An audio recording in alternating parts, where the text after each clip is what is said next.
Hello and happy Friday to everyone. Hello to everyone joining us from North Carolina in the US, as well as those who have taken the time to tune in from Europe. It's good to see you all. Welcome to this event on why the US-Europe relationship matters to a new generation. This is a joint presentation by the US-Europe Alliance and the Center for European Studies at UNC Chapel Hill.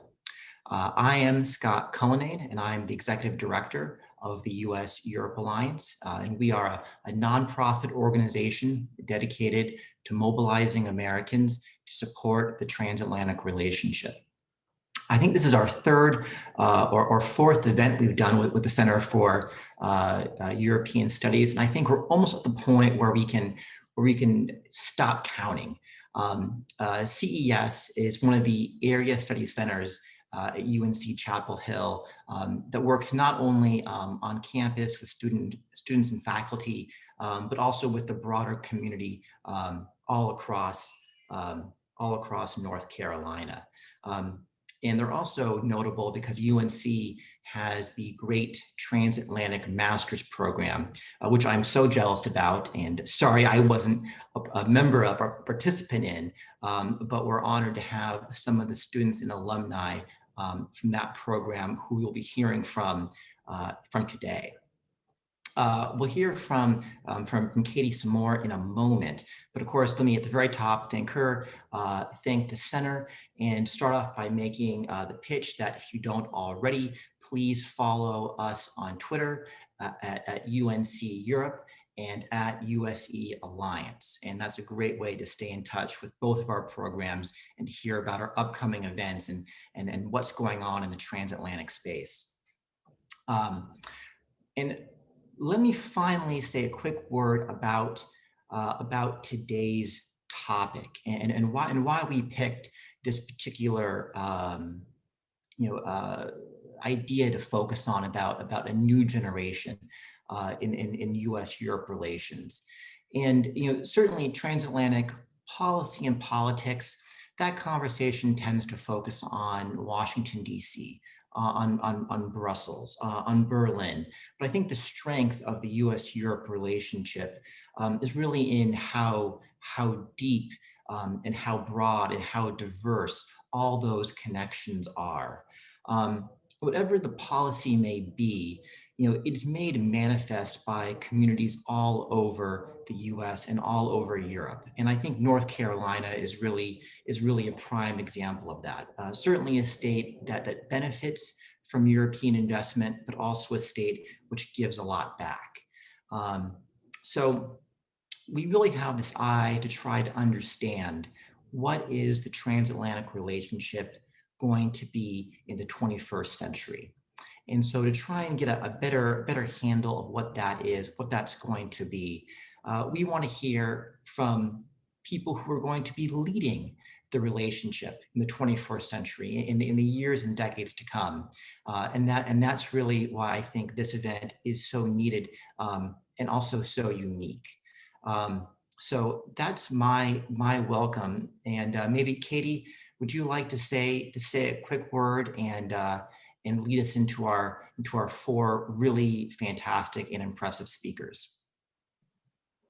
Thank you, Scott. I would like to do that. And I want to start by saying thank you to Scott and to Richard. And we're so here at the center, so glad to be partnering with you.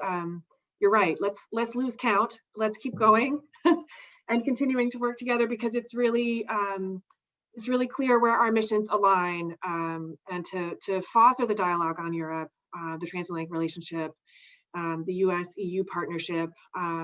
Moving forward, we have a lot of challenges that we share, and working on them together, we can tackle them more effectively for everyone involved. And we are really thrilled to have young voices on this panel today. It's really, I might say, the best part of my job is working with students and alumni who really show us every day the importance of studying the transatlantic relationship and their eagerness and enthusiasm to continue exchanges and partnerships and joint research projects is really inspiring. So I'm thrilled to introduce our panelists today. I'm going to start with Katja Greeson. Katja is an Alexander von Humboldt Foundation German Chancellor Fellow with the Arbeitskreis Deutscher Bildungsstätten, which is a lot of German letters, but it's, I would say, educational organization. You can tell us more about that in just a few minutes. And she graduated from the TransAtlantic Masters Program in 2019, where she studied here in Chapel Hill and in Barcelona and earned dual degrees. Very exciting. She now lives in Berlin, and her current research on German and US youth civic learning policy and practice is combined with her academic background in transatlantic politics, and has demonstrated how integral people-to-people and civil society exchange is to the European-US relationship in facing today's most pressing challenges. So there we go. So we're thrilled to be able to hear more about your research and what you're discovering. You call North Carolina your home state, and you did your undergraduate at UNC Asheville, and you have very impressive experience between your undergraduate and starting TAM, and of course afterwards. So for anyone interested, I would suggest you look up Katja on LinkedIn to hear more about it. And I didn't realize you were vice president of the student body at UNC Asheville. Also, your political career began early. Excellent. Next is Chloe Gruesbeck. Chloe is a current transatlantic master's student in her second semester. She graduated from UNC Chapel Hill with degrees in contemporary European studies and political science. Chloe also is currently studying Arabic through a foreign language and area studies fellowship from the US Department of Education. She has also interned at the US Association of the Former Members of Congress, FMC, where she organized congressional exchanges to European capitals, aimed at fostering transatlantic diplomacy and civic connections. Again, here we go about exchanges and all these different kinds of levels, and this is what we're excited to hear about today. Chloe plans to go to Berlin, fingers crossed, to continue her TAM studies. Next is Jalen. Jalyn McNeal is a current TAM student as well, a member of the class of UNC's class of 2017, majored in global studies, and then went on to do the Peace Corps in Morocco. Jalen is an avid language lover and travel enthusiast. You will hear more about that in just a few minutes, and received a grant for his first passport during his undergraduate studies at UNC, which allowed him to hone his knowledge of French and Arabic. He studied abroad in Morocco, France, and Jordan. He says, feel free to ask me about how language learning and international experiences shaped my life. Jalen will continue his TAM studies in France. Again, fingers crossed. And last but not least, Garrett Workman is Senior Director of European Affairs and US-UK Business Council at the US Chamber of Commerce in DC. He focuses there on strengthening the economic relationship between the United States and Europe. He graduated from TAM, the Transatlantic Masters Program, in 2009, where he studied both here in Chapel Hill and in Paris. And during today's panel, Garrett will underline the importance of the transatlantic relationship to North Carolina's economy and discuss how his international experience from UNC helped jumpstart his career. So thank you everyone for being with us. Scott is going to take over again, and then I'll be back. Excellent, thank you. So I'll take the lead on the first little round of questions here. And I think the place I want to begin is I'll give all of the four panelists a chance to weigh in on this. But I think it'd be great if you could share, obviously, your perspective on this question about what transatlantic relationship, means for you as a young professional or a student in the current context. But maybe also give us a little bit on how you came into having an interest in Europe or an interest in transatlantic relations. So maybe if we could go around the Zoom room and everyone would take maybe 3 minutes, give or take, and reflect on that, and then I'll do some follow-up questions. And I'll just say to the audience, I won't ask too many questions, and so think about what you want to ask and put those in the chat. and we will also work those into the conversation very quickly. So maybe we want to go ladies first, and if you want to weigh in on those questions and share your thoughts with us. Chloe? Or I can start. Yeah, so thanks for having me here. I'm excited to talk to everyone and see some familiar faces. So my personal interest in Europe, actually, I have quite a transatlantic personal connection. My home state is North Carolina. My dad's from there. That whole side of the family is from there. I spent a lot of time there as a young person, but I actually grew up in Germany. My parents were both Department of Defense employees. And so I definitely had a unique experience of seeing the transatlantic relationship very much up close, and seeing what kind of positive impacts it had on myself and my friends and my family, but also, experiencing some of the tense moments too, in terms of, there were some tense times during the Bush years, and kind of experiencing, firsthand, for example, telling people that, my friends and I were Canadian if we were out, instead of saying American, just because of, not wanting to evoke negative feedback. So I think that really sparked my interest for sure in the relationship. But when I went to school in North Carolina, I actually focused more on youth political participation and engagement in party politics. And definitely I majored in political science, but focused on domestic politics more, and went on to do that in the first part of my career.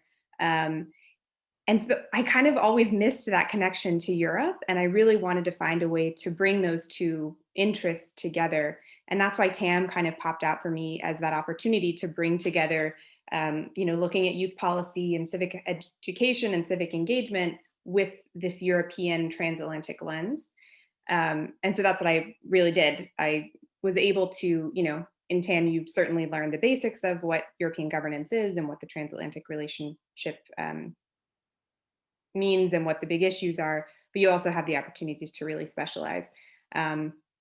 So after TAM, as Katie said, I am now a German Chancellor Fellow with the Alexander von Humboldt Foundation.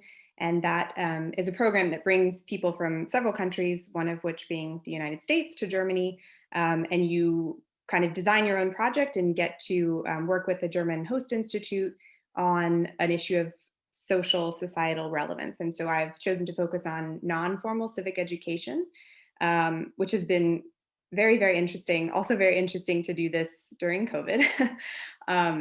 But it's been fascinating for me too to see, I think, how much exchange opportunity there is. And so as part of my project, I designed an exchange program that'll be for German and American youth workers who focus on civic youth work or non-formal civic education. And that should kick off in the coming months. And I'm excited to take part in that and continue down that lane. And I think also, you asked about what the relationship means to me, having studied Europe and doing what I'm doing now. And I think a lot of it is just the idea that, you don't necessarily have to be a diplomat. You don't have to be a security specialist or an international economist to make studying Europe relevant. That there are plenty of issues that we share that we're confronting on both sides of the Atlantic that really benefit from international exchange. And, for me, that is civic education, youth work. But yeah, so that's what I would say to that and how it's impacted me personally. Wonderful. Thank you. That's a perfect answer. It's music to my ears. And I'm so happy to hear you really emphasize how in your experience really how broad it is. And it doesn't have to be this very narrow stovepipe of politics, but really no matter how broad your interest is, the transatlantic relationship applies and probably helps. So great point. Chloe, please jump in here and share a little bit about how you think about this issue. Yeah, of course. And thank you so much, Katie, for the warm introduction. And thank you, Scott, for hosting us. I initially got into transatlantic relations a little bit later than Katya, during my undergraduate degree. I initially started as a political science major and picked up the contemporary European studies double major a little bit further in, because I really found a community of like-minded people at the Center for European Studies. And it quickly became one of my favorite things, and learning German during undergraduate really became a passion project and a great way to connect to other people. And so moving on to the transatlantic masters just seemed like a natural step. And I was lucky enough to get a FLAS fellowship for the experience, which allowed me to study Arabic, which was fabulous because it connects to my thesis interests for my second year in Germany, which is working with language integration policies in Berlin. So hopefully I will be able to work with Arabic speaking populations at that time. So the transatlantic master's program has really just fostered a great environment for that and given me a great background and context to move forward with my research, and hopefully prepare me for a future career in diplomatic relations, focusing on the transatlantic relationship. And I came to these a little bit later than Katya, like I said, but I also see there's so many common interests between the European Union and America. If you look at it from just the domestic side, you're leaving out so many issues like climate change. Right now, the response to the pandemic with the vaccinations, and also like forming a unified stance on issues like Russia, Iran, and trading with China. So just focusing on those relationships and building relationships with our partners in Europe is something that is really important to be educated on moving forward. Wonderful. Thank you for sharing about that. And it's a super interesting topic in Germany, and a personal interest of mine. So that's really going to be fascinating. Maybe Jalen, maybe I can turn to you next. And I'm so impressed by your travel and your language skill. I'm really in awe. So please, share a little bit about, how, someone with a really diverse interest from Morocco and Turkey, and, how do you think about the transatlantic relationship from your context? Okay. Well, thank you, first of all, for everyone who's come to listen to all of us speak. Thank you, Katie, for the introduction. And thank you, Scott, for posing these questions, because I think they're really important things to talk about. I would say for me, coming from the Charlotte area, North Carolina, growing up, I often didn't really run into many like international events for me. But when I got to UNC, I actually came into my understanding of like the transatlantic relationship through my studies and through foreign languages. So in undergrad, I focused primarily on international politics, and I eventually went on to minor in both French and Arabic. And during my first year, I was able to win a grant that gave me my first passport. It paid for my passport. And then after that, I was able to like combine that with my desire for learning about other cultures and languages and go on to study abroad. So for one summer, I was able to study in Morocco, and then I spent a semester in France, and then a summer in Jordan. And just being able to do that really opened my eyes to new experiences and just life outside of the United States, because it's not something I had previously experienced at that point. And with all of those experiences, I thought it was really good for me to be able to go over to other places, learn about people, teach them about me, and then also be able to come back to my country of origin and share the information I've learned with people who might not have the opportunity to go to places that I've been. And that's something that really helped me with like choosing my coursework, choosing my studies, and then eventually going on to serve in the Peace Corps, where I went back to Morocco for about 27 months. And just seeing how interconnected the worlds that I enjoyed being a part of were between like Africa, the Middle East, Europe, and the United States. I saw the TAM program and I thought it was like the most perfect program for me, because it offered me the chance to, one, study in the United States, but then also study languages related to the Middle East. As Chloe said, she got a FLAS for Arabic. And this year I've been able to study as a FLAS fellow for the language of Turkish. And I'm hoping to use my knowledge of Arabic and Turkish to go abroad next year for my year in France and interact more with the Muslim communities in France. Because as you know, there's a lot of contention surrounding that within the European Union.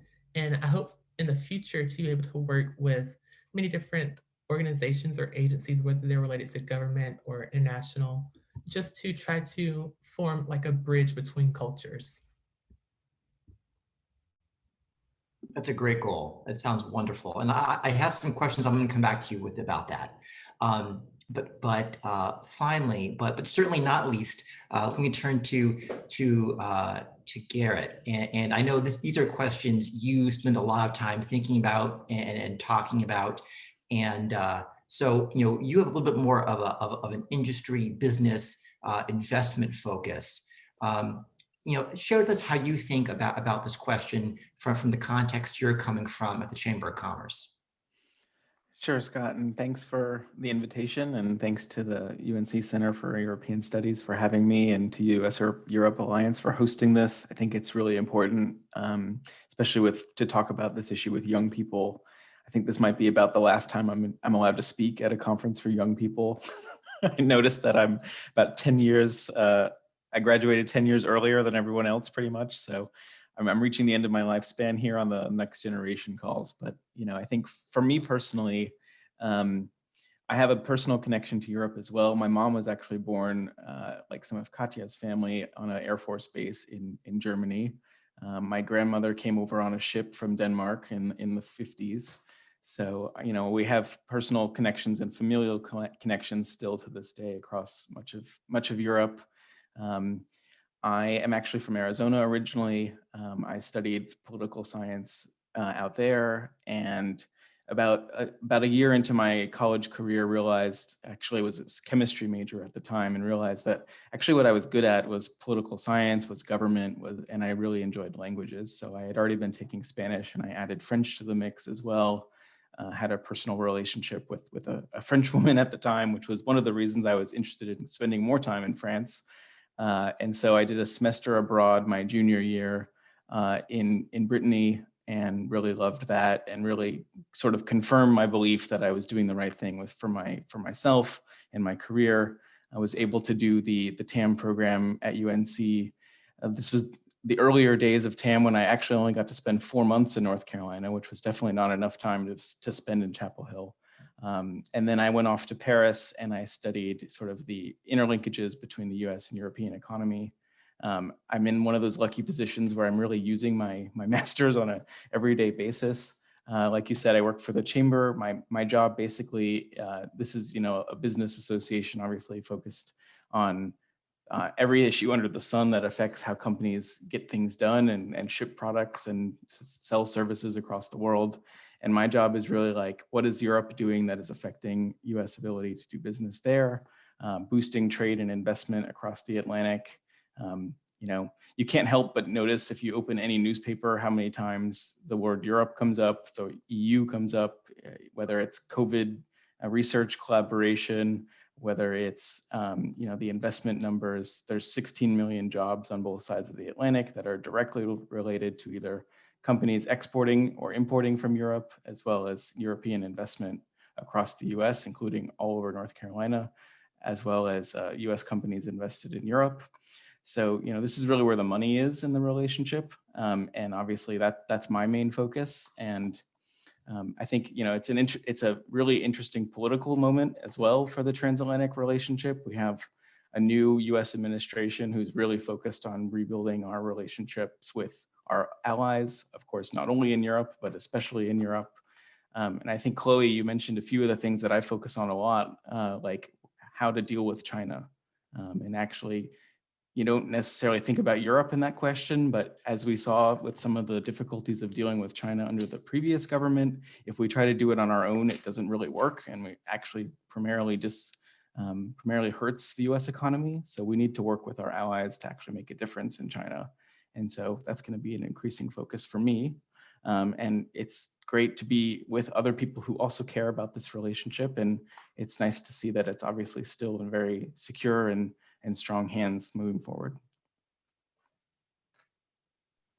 Wonderful. And certainly that theme of transatlantic cooperation and unity on facing common challenges, certainly for USEA, we talk about China a lot, and that I think is just a really central narrative for the challenges the US is going to face in the years going forward. Let me go back to Katya, and since you have this really great experience on both sides of the Atlantic, you talk with civil society leaders, you talk with members of the public. One thing that I struggle with, and I'm curious to get your take on, is we framed this event as young leaders, and Garrett, you're definitely still a young leader. I defend you in that title. But Katja, maybe you can share with us, what are some of the dividing lines you have found in the way people who are maybe of your generation think about the transatlantic relationship that are different from how your parents think about it? And I know certainly in the work I've done with US-Europe Alliance, it's a different conversation talking to students as it is talking to, say, a retired community or a group of older Americans. It's a very different conversation, a different context. And I'm curious, from your experience, what are some of those issues that come across really differently to the, say, the up and coming generation as opposed to older generations? Yeah, it's a good question. I think especially as Garrett mentioned, are kind of embarking on this new way forward in the transatlantic relationship, I think it's fair to say that, although we are certainly, America is back, as everyone's saying, it's not going to be back in the same way that it was 4 years ago. And I think we really need to, moving forward, kind of reimagine what that relationship looks like on a variety of issues. I think when talking specifically about the way that young people and older generations interpret the relationship, we certainly, I think, see the importance of issues like climate as popping up as really being, a vitally important priority for younger generations. And that's kind of, again, where I see, obviously from a government, a state approach, it's going to be of huge importance also to the security relationship. But I think it also is going to require an exchange at different levels. So, again, talking about civil society exchange and making sure that young people, youth organizations are involved in that conversation is critically important. I think there's a disservice at this point that there's not more exchange between young people in Europe as part of the Fridays for Future movement and maybe young people in the US who are both on the same side, and really we need to be working together. But I also see that, in terms of we should be engaging more transatlantically at local and state levels. So I attended an event, last year at some point, and talking about how cities have played a role in the kind of the COVID situation, and that the international exchange between cities has been vitally important. And I think that that's, another thing that we need to expand more. It's also just bringing the transatlantic relationship closer to regular people. And I think, one of the things that I'm really concerned about is the threat of populism, for example. And I think that if we keep it on this level of higher education, diplomacy, that's not bringing it to people in their lived realities. And we need to show people at that level why it's so important. And just to finish off, I think I saw a recent stat from Pew that actually young people, I think, prioritized in one study the relationship of the US with China over Europe in comparison to older generations. So I think we're seeing that actually in reality, in statistics. And we definitely need to do something about that, I think. It's so interesting, and it matches in my experience. And you talked about bringing the transatlantic relationship closer to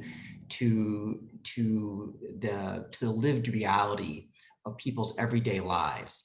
And it's certainly a goal we have at US-Europe Alliance.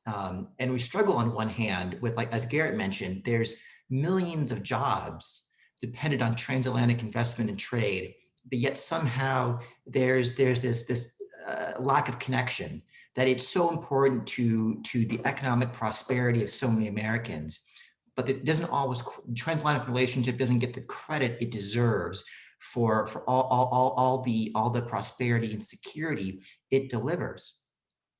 And maybe Garrett, I'm going to come to you next. So I don't want to make you wait, but since you gave us this great stat about jobs and investment, I want to connect that with what we just heard about the importance of climate change.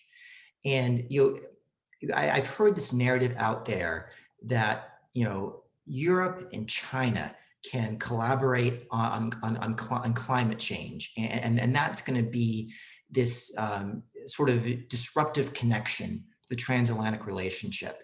And pick up on any part of this you want, but I want to ask about what you see as sort of the business perspective or the industry perspective on how the US and Europe can work together on climate change. Is this going to be something we stumble over together, or is this going to be really an opportunity for the transatlantic economy and transatlantic investment to find new markets and to really become deeper and stronger? That's a really good question. I think it's a kind of an unanswered question. I would say that, in the last couple of years, I think in the US side, our business community has frankly been pretty far out front of at least our federal government on all things climate change. If you think about, what consumers want and expect from companies, they expect companies to be investing in alternative energy.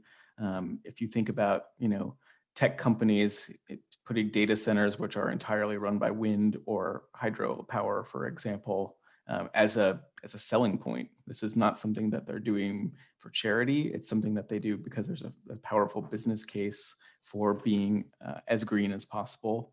I think there's clearly an opportunity to work together as Europe is going down with its Green Deal plan. There's still some risk there if it's approached in a sort of trade discriminatory way, where it might negatively affect all of Europe's trading partners, maybe not especially the United States, but if we're targeted in any particular way, obviously that would have some potential consequences. But I think, Europe tries to walk a pretty fine line with China, especially on climate. They talk about them as a partner, a competitor, and a rival. And I think, the conversation in the US is a little more clear cut about our relationship with China than it is in Europe. Although I think the European view of China is changing in a more, direction where it's going to be easier for us to cooperate. But I think, clearly the business case for climate is there. There's some really interesting examples, actually, I can cite from within North Carolina. I went, for example, on a study tour with the German embassy a few years ago to a Siemens plant outside of Charlotte, where they're building wind turbines and, other pieces of electrical equipment that are, vastly more efficient than whatever the infrastructure that they're replacing it was. And they also had some really cool apprenticeship programs with like local community colleges all across the Charlotte area. And, it's not just something Siemens is doing, there's companies from all over Europe doing similar things, investing in sort of the green transition. And, I think there's a clear business case for why this is necessary. I think the better that we can collaborate, Washington to Brussels, great. But as Katya said, states have been doing this already, cities have been doing this already, and companies have been doing this already. So I think hopefully now we'll have a more effective partner within the federal government. Obviously, climate is still a relatively controversial issue at the political level, but I think what consumers want is going to drive how businesses engage on this issue. No, that's great, and I certainly agree on your last point about is what consumers demand will drive this issue, and I think even in Washington, sort of the political class has to be more ambitious. And I think the last couple of years we've thought small, and maybe it's time to think a little bit bigger and more ambitiously about what we can do between the US and Brussels. And so maybe I'll ask one more question before I go back to Katie.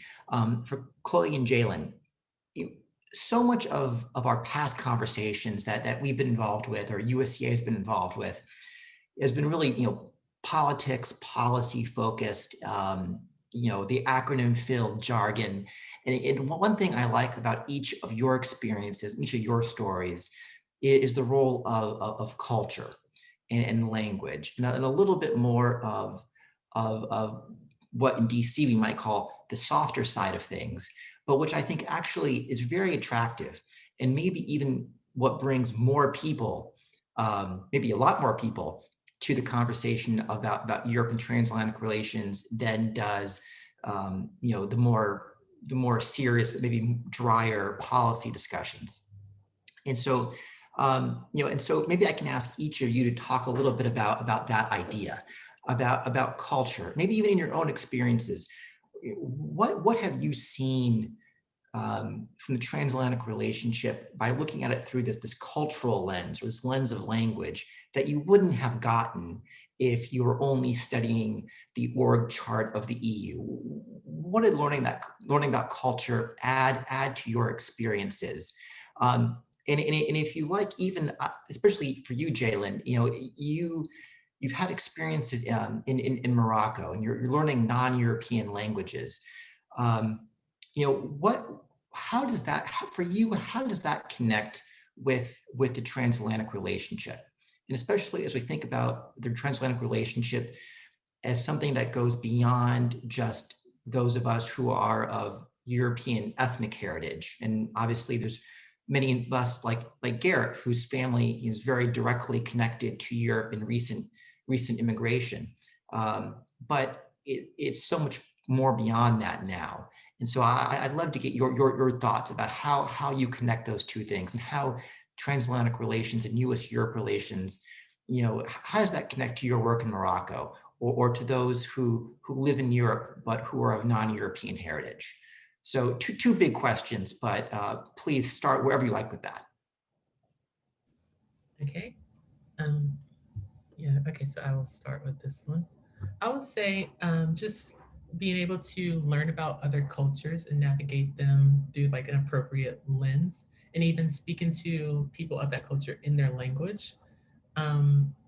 It's often very appreciated by them, because I feel like as an English speaker, we often go places, or when people come to us, it is an expectation that people speak our language. So when people see that you have made the effort to learn about them, they remember you much more, and you are able to establish a much more personal connection that might not have been achieved through only conversing with them solely in English. And so I feel like in Europe, a lot of the immigrant communities are from Africa, Asia, and the Middle East. And specifically with my relation to France, a lot of the immigrant communities come from Arabic speaking countries. And I've noticed whenever I am in France and I see people who are of North African or Middle Eastern descent, if I approach them and I speak to them in Arabic, so many walls and barriers just fall down, and they kind of take me in as one of their own, and they just really enjoy being in Europe, hearing an American speak their native language. I feel like it's just, you just get over so many different hurdles that you don't necessarily even think about, with just people feeling comfortable around you. And then also with experiences in the United States, I've often been in places where I can hear a certain language being spoken, or something that sounds like something. And I have been able to approach people and just ask them which language they're speaking, and then they tell me what it is. And if I know the language, I'll say, oh, okay, well, I know a little bit of this too. Can you teach me some new words? And just the transatlantic relationship is so much more than business and politics and economics. It's a lot of just interpersonal relations in an increasingly growing interconnected world. And I feel like just navigating culture and language really helps with that. Thank you. It's really, really well put. Chloe, please weigh in. Yeah, I echo exactly what Jalen said. I think learning languages and really helps you gain that closer connection with other people's culture of their country of origin that would just simply be escaped by assuming they speak English. I would also just say it's fun. Learning German and Arabic have been some of the most entertaining mind puzzles I've ever attempted. And when you do, and Jalen said it's so rewarding when you do, well, for me, I'll work up the courage to speak to a native speaker of those languages. Their face just lights up and you can form such a closer connection with those people. And I will speak for my research interest. I think you gain a much clearer picture of what people are trying to communicate to you when you are speaking in their native language, because they, of course, they have a better grasp on what they're saying and the connotation of their words they're using. So I really think it helps with research, and I'm sure Garrett can speak to business relations. You gain a clearer image of people's intentions and motives when you are speaking to them in their native language. Yeah. No, thank you for offering that, because I think that's such an important part of the relationship, and getting to this idea that Katja was speaking to about civil society and person-to-person connections, and really making the relationship manifest. And I know we're so lucky, and I'm guilty of this, we're so lucky to be able to speak in English as sort of the lingua franca between the US and Europe. But when we're able to speak a European language or speak a foreign language, it clearly helps. Well, let me pause there for my portion of the Q&A and turn it over to Katie. And I think you have some questions, and for those in the audience, please put your questions in the chat, and we'll put them to our really stellar panel here. I'm going to turn it over to Richard Kramer, board president of the US-Europe Alliance, who has a question. Unmute myself first. Kathleen, thank you so much for giving me the opportunity to ask a question, and thank you so much to our panelists today. Yeah, this is a question for everyone, and it's kind of broad. I was born in 1972. My first time I went to Europe was in 1985, and so I have my own memories of what that was like, and then how my perceptions of people-to-people relationships that I would experience in Europe has changed, and how people's perceptions of the United States had changed along the way as well. And it'd be worthwhile. USEA is about building people-to-people relationships.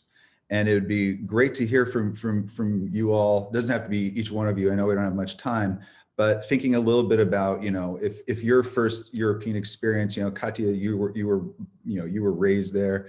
Jalen, you didn't make it there till later in life.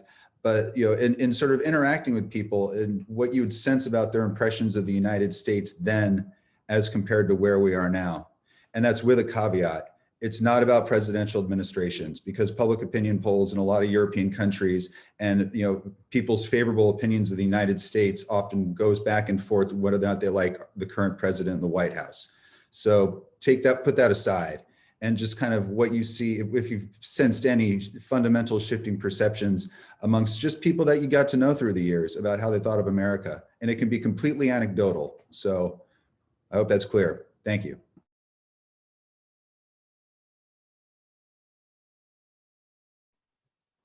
Thank you, Richard. Who wants to go first? Jump right in. Garrett. I can just say, a couple of things.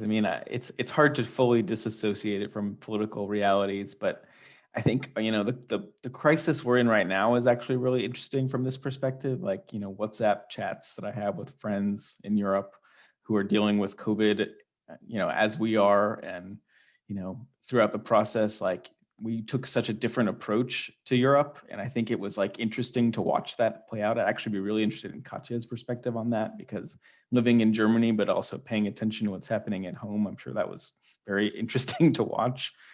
Just today, for example, the EU put up a new restriction on export of vaccines. So we're seeing the changes in real time of how our two economies are dealing with, the fundamental crisis of our time. And I think, frankly, I think the US lost a lot of credibility with how it handled the pandemic. And I think we have a lot of work to do from a public health perspective. I think that was clear before this. And even, to answer the last question too, a little bit on civics, I think it's actually something where you might not think of this being a business issue, but we have the Chamber has a civics program because we did this study that found that like less than 4 out of 10 Americans could name the 3 branches of government last year. And, we're dealing with an election with so many impacts on our international relationships, so many impacts on our domestic economy. You need an educated citizenry to have a functioning economy and a well-educated workforce. And all these things kind of play together. And so we have a lot of work to do, frankly, to rebuild our not only our relationship with Europe, but I think our stature based on how the pandemic has played out. And I think we're starting to see this slightly turn around because of the vaccine effort and the research collaboration that has been driven by the private sector, whether it's Pfizer working with BioNTech, whether it's Moderna taking its vaccine across Europe, the Johnson & Johnson information that came out today.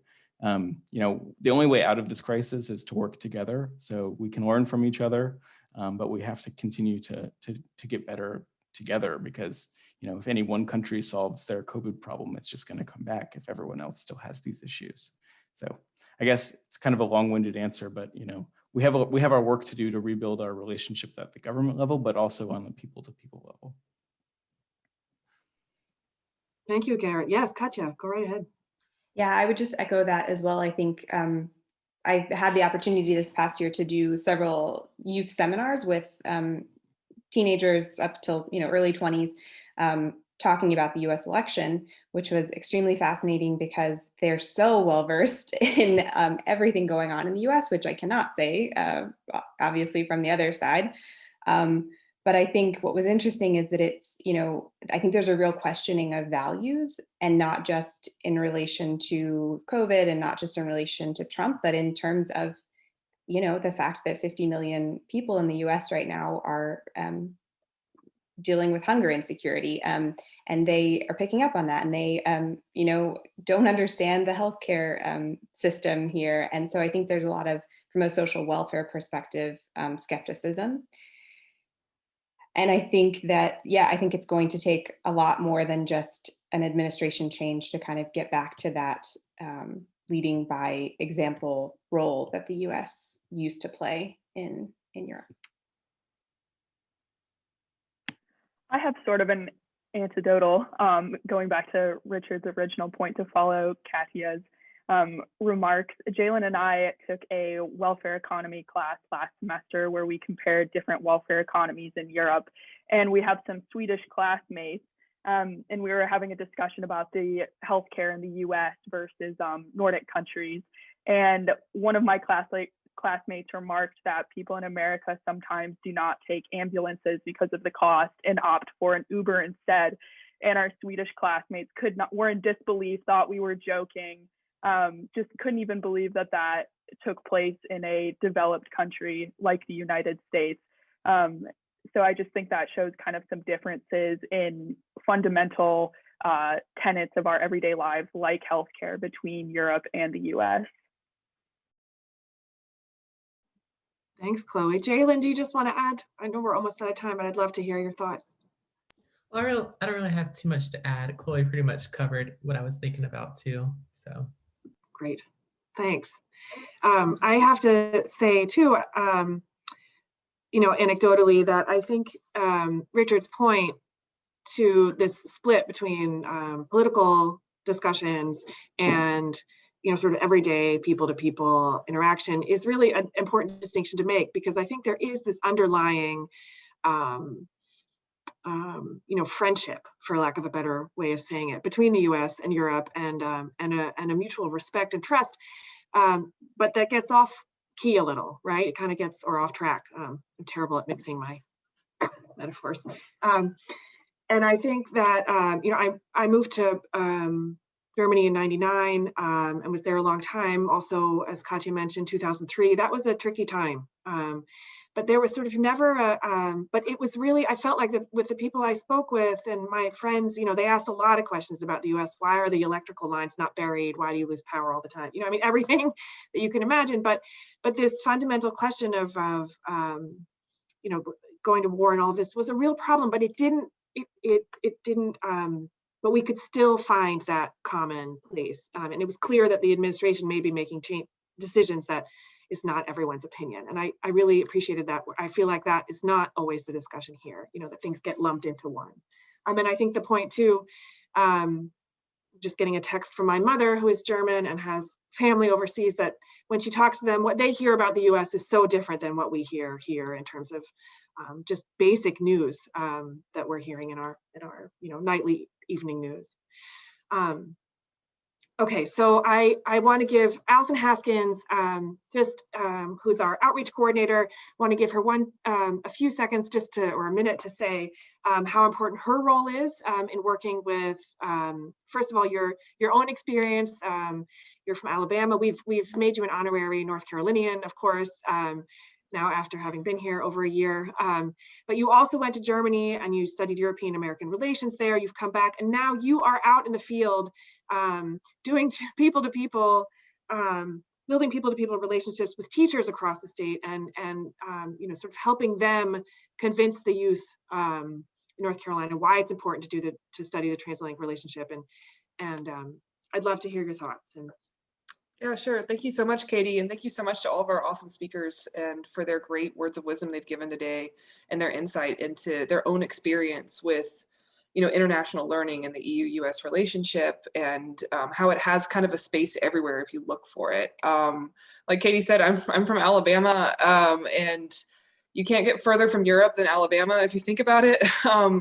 But I also grew up in an area where there was a lot of industry, and I went to school at the University of Alabama, which is right down the street from Mercedes headquarters. So even though it often felt like we were really far away from many things, we had a lot of intercultural connections there and really strong emphasis on learning languages and being able to work in intercultural groups and being able to work with people from around the world together. And they often told us that was the biggest thing they were looking for in workers and employees and people in the workforce, was just that ability to kind of connect across cultures.